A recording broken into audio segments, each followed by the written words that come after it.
आज के सभी प्रश्न भारतीय राज्य व्यवस्था एवं संविधान से हैं।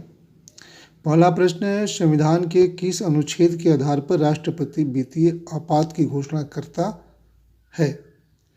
जवाब है इसका अनुच्छेद 360 के आधार पर।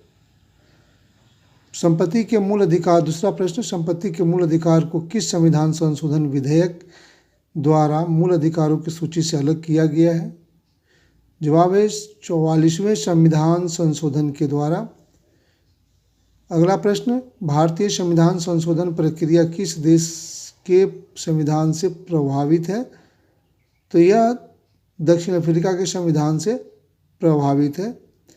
अगला प्रश्न, वर्तमान में राज्यसभा की सदस्य संख्या 245 है, जिसमें 233 सदस्य राज्यों एवं केंद्र शासित प्रदेशों से आते हैं तथा 12 राष्ट्रपति द्वारा साहित्य, कला, विज्ञान एवं समाज सेवा के क्षेत्र में दक्षता प्राप्त व्यक्तियों में से मनोनीत किए जाते हैं। राज्यसभा को संसद का कौन सा सदन कहा जाता है? तो जवाब है उच्च सदन।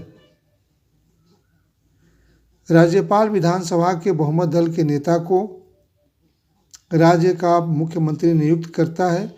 यह किसकी सलाह पर अन्य मंत्रियों की नियुक्त करता है? तो जवाब होगा मुख्यमंत्री के सलाह पर।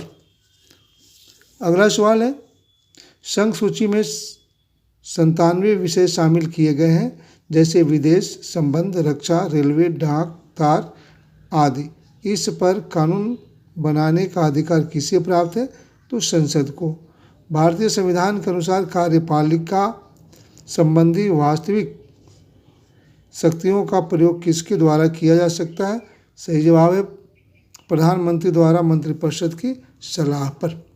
संसद का सत्र किसके द्वारा बुलाया जाता है? तो राष्ट्रपति के द्वारा बुलाया जाता है। अगला प्रश्न, कौन सा विधेयक धन विधेयक है? इसका निर्णय लोकसभा अध्यक्ष करता है। क्या उसका निर्णय अंतिम माना जाता है? तो हाँ, उसका निर्णय अंतिम माना जाता है। किस समिति की सिफारिशों के आधार पर संविधान में मौलिक कर्तव्य से संबंधित प्रावधानों की व्याख्या की गई है? जिसका जवाब है स्वर्ण सिंह समिति की सिफारिशों के आधार पर। अगला प्रश्न, अंतिम प्रश्न, अगला और अंतिम प्रश्न, राज्यसभा के निर्वाचित सदस्यों की संख्या कितनी है? तो जवाब है 250। धन्यवाद।